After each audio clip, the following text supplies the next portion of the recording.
Bulan kemarin saya harus menghadiri undangan bisnis yang mengharuskan saya berangkat ke New York. Sebuah perjalanan yang melelahkan bagi saya. Mengingat Jakarta New York ditempuh bisa 24 jam.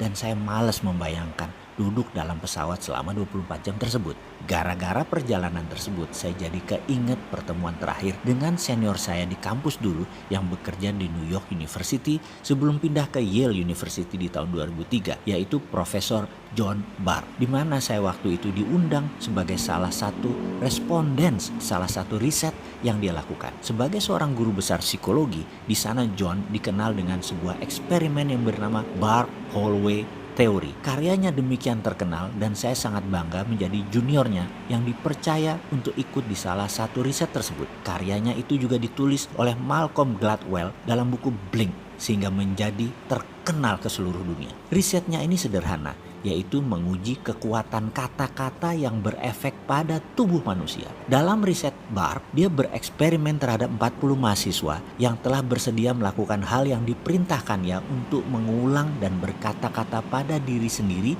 selama 30 hari. Atau kalau disederhanakan, disuruh melakukan self-talk, bicara dengan diri sendiri selama 30 hari. Ke-40 mahasiswa dibagi dua kelompok, kelompok A dan kelompok B.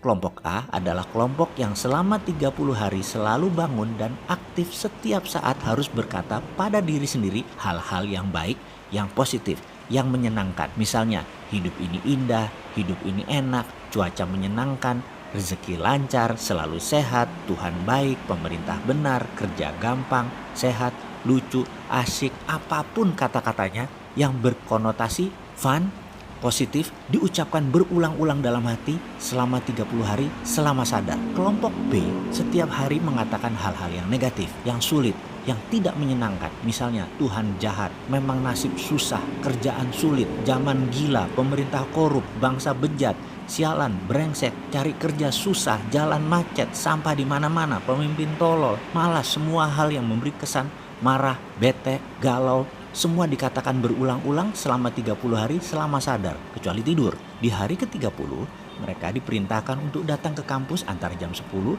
sampai jam 13. Sepanjang hallway atau koridor disiapkan kamera yang banyak karena ada 100 responden dari beragam latar belakang hadir untuk menilai. Kita melihat via monitor, via kaca cermin yang semua tidak diketahui oleh peserta. Saya termasuk di antara 100 koresponden tersebut. Kami tidak tahu mana yang dari kelompok A, mana yang dari kelompok B. Kami hanya dikasih kertas, ada gambar foto peserta, beserta nama. Di sana ada dua kolom, A dan B. Kita hanya disuruh melihat gerakan mereka dan menulis apa perasaan kita pada saat itu.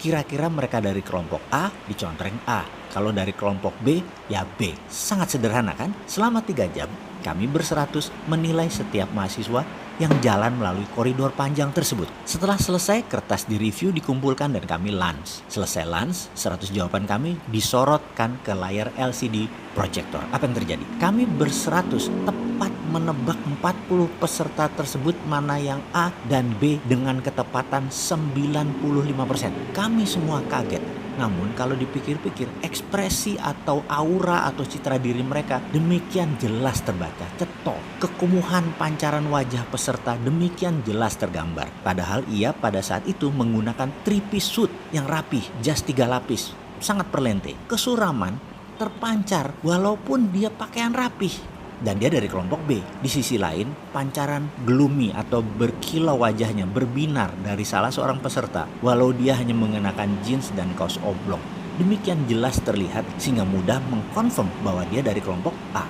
Melihat ketepatan tersebut, banyak responden bertanya apa yang terjadi. Termasuk saya sangat antusias. John menjelaskan dengan sederhana. Katanya demikian, manusia itu memiliki 1 triliun sel. Setiap hari mati kira-kira 30 miliar sel. Sehingga di hari ke-30 manusia itu berbeda dengan sel 30 hari yang lalu. Note, catatan aslinya sel itu adalah billion nano jumlahnya. Kita lanjut lagi. Dalam 30 hari, sel yang mati tersebut diganti atau tumbuh sel baru. Pada saat sel baru itu bertumbuh, sel tersebut netral sifatnya. Kita manusia bisa menulis apapun di sel ini dengan pikiran dan kata-kata. Maka kalau dalam 30 hari kita mengatakan hal-hal negatif berulang-ulang tanpa jeda, membuat tubuh kita, sel baru kita bereaksi sesuai apa database yang dituliskan, sehingga orang tersebut kumuh, butek, suram, tidak menyenangkan, dan lain sebagainya. Di sisi lain, kalau selama 30 hari ditulis database positif, hasilnya ya positif, wajahnya berbinar, kulitnya terang, ceria, auranya menyenangkan, kita menjadi ingin dekat dengan orang tersebut.